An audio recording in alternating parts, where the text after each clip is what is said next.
प्रधानमंत्री नरेंद्र मोदी दक्षिण भारत के दौरे पर हैं और तिरुवनंतपुरम के पास चेंगलपट्टू में प्रधानमंत्री नरेंद्र मोदी ने अब से कुछ देर पहले जनसभा को संबोधित किया।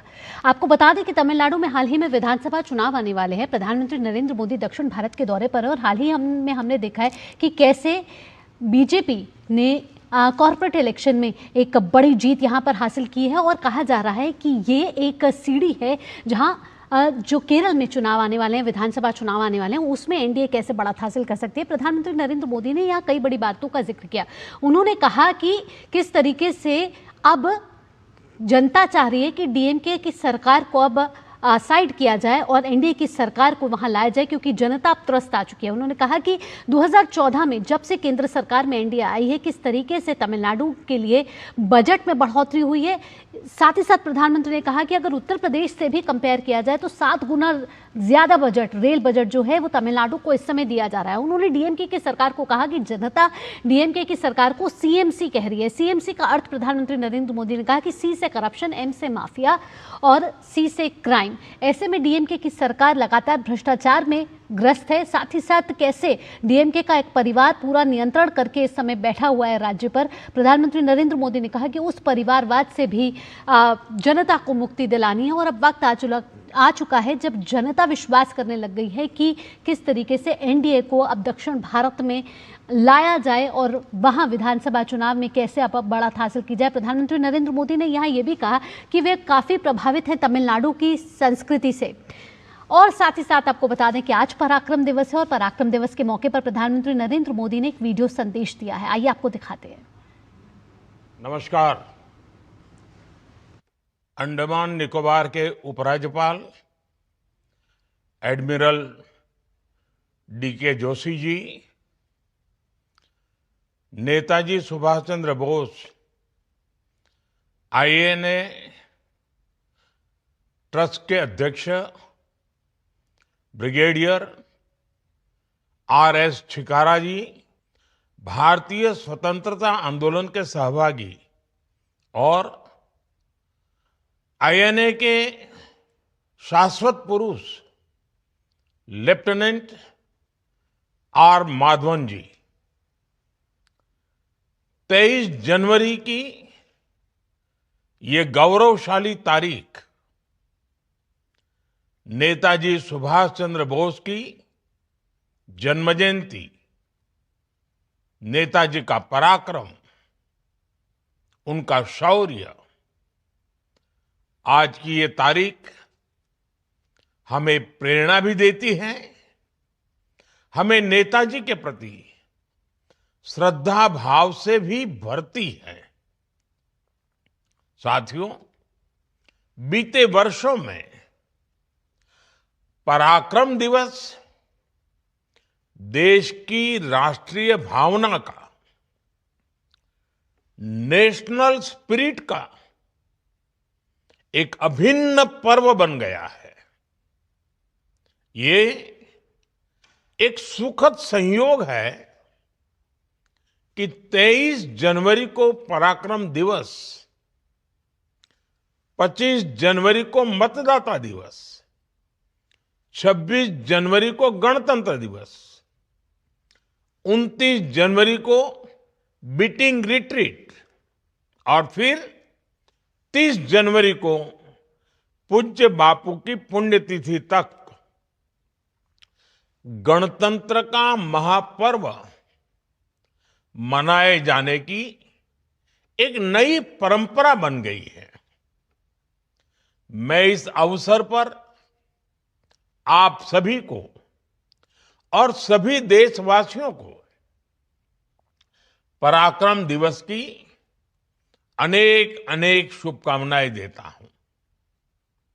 भाइयों बहनों, साल 2026 में पराक्रम दिवस का मुख्य आयोजन अंडमान निकोबार में हो रहा है। शौर्य, पराक्रम और बलिदानों से ओतप्रोत अंडमान निकोबार का इतिहास, यहाँ की सेल्यूलर जेल में वीर सावरकर जैसे अनगिनत देशभक्तों की गाथाएं नेताजी सुभाष चंद्र बोस से इसका संबंध, ये बातें पराक्रम दिवस के इस आयोजन को और भी खास बनाती हैं। अंडमान की धरती इस विश्वास का प्रतीक है कि स्वतंत्रता का विचार कभी भी समाप्त नहीं होता। यहां कितने ही क्रांतिकारियों को यातनाएं दी गई,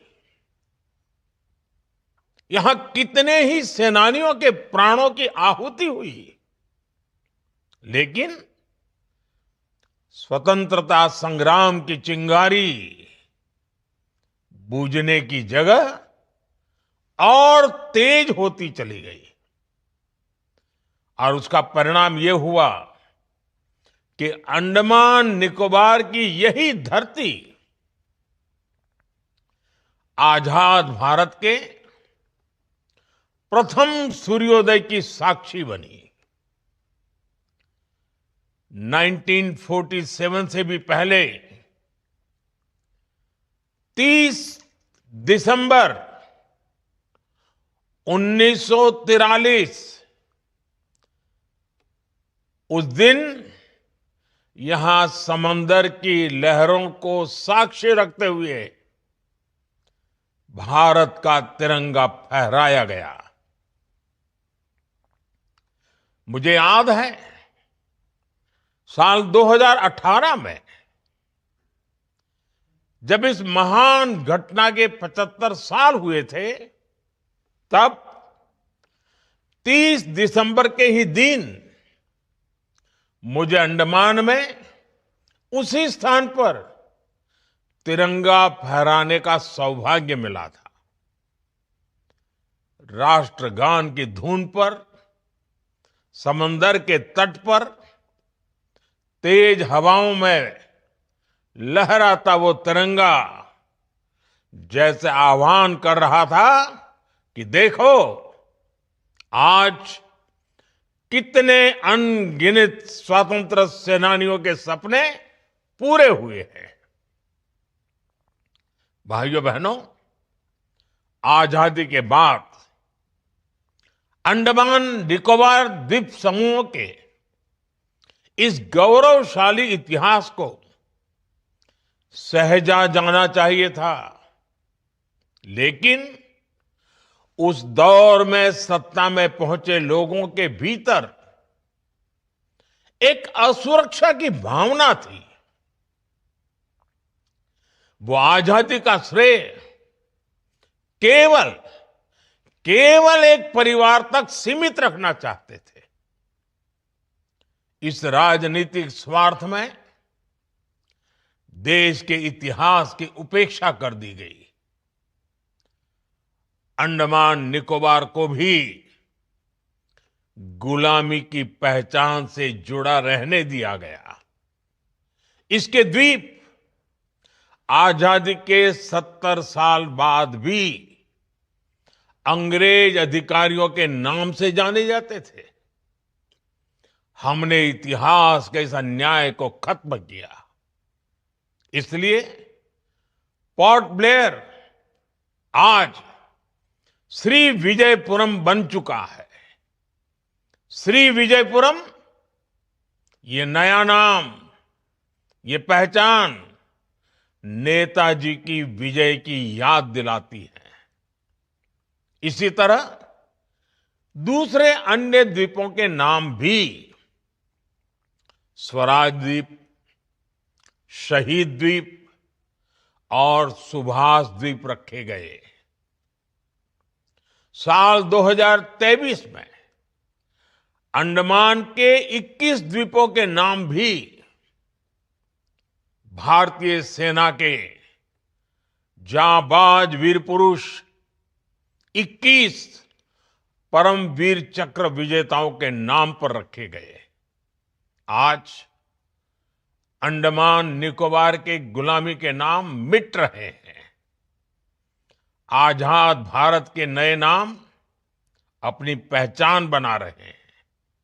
साथियों, नेताजी सुभाष चंद्र बोस आजादी की लड़ाई के महानायक के साथ ही स्वतंत्र भारत के महान स्वप्न दृष्टा थे। उन्होंने एक ऐसे भारत की संकल्पना की थी जिसका स्वरूप आधुनिक हो और उसकी आत्मा भारत की पुरातन चेतना से जुड़ी हो। नेताजी के इस विजन से आज की पीढ़ी को परिचित कराना हम सभी का दायित्व है और मुझे खुशी है कि हमारी सरकार इस दायित्व को बखूबी निभा रही है। हमने दिल्ली के लाल किले में नेताजी सुभाष को समर्पित म्यूजियम का निर्माण किया है। इंडिया गेट के समीप नेताजी की विशाल प्रतिमा लगाई गई है। गणतंत्र दिवस की परेड में हिंद फौज के योगदान को भी देश ने याद किया है। हमने सुभाष चंद्र बोस आपदा प्रबंधन पुरस्कार भी शुरू किए हैं। ये विभिन्न कार्य केवल नेताजी सुभाष चंद्र बोस का सम्मान ही नहीं है, ये हमारी युवा पीढ़ी के लिए और भविष्य के भी अमर प्रेरणा के स्रोत है।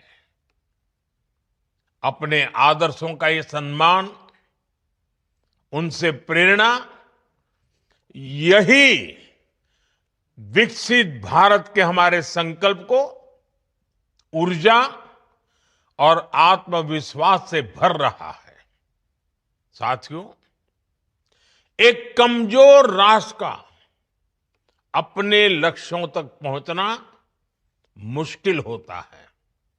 इसलिए नेताजी सुभाष ने हमेशा सशक्त राष्ट्र का सपना देखा। आज 21वीं सदी का भारत भी एक सशक्त और दृढ़ प्रतिज्ञ राष्ट्र के तौर पर अपनी पहचान बना रहा है। अभी अभी आपने देखा है, ऑपरेशन सिंदूर भारत को जख्म देने वालों के घर में घुसकर हमने उन्हें तबाह कर दिया। भारत आज शक्ति बढ़ाना भी जानता है, शक्ति संभालना भी जानता है और उसका इस्तेमाल करना भी जानता है। नेताजी सुभाष के समर्थ भारत के विजन पर चलते हुए आज हम डिफेंस सेक्टर को आत्मनिर्भर बनाने में जुटे हैं। पहले भारत सिर्फ विदेशों से हथियार मंगाने पर आश्रित रहता था। आज हमारा डिफेंस एक्सपोर्ट 23,000 करोड़ को पार कर चुका है। भारत में बनी ब्रह्मोस और दूसरी मिसाइलें कितने ही देशों का ध्यान खींच रही है। हम स्वदेशी की ताकत से भारत की सेनाओं का आधुनिकीकरण कर रहे हैं।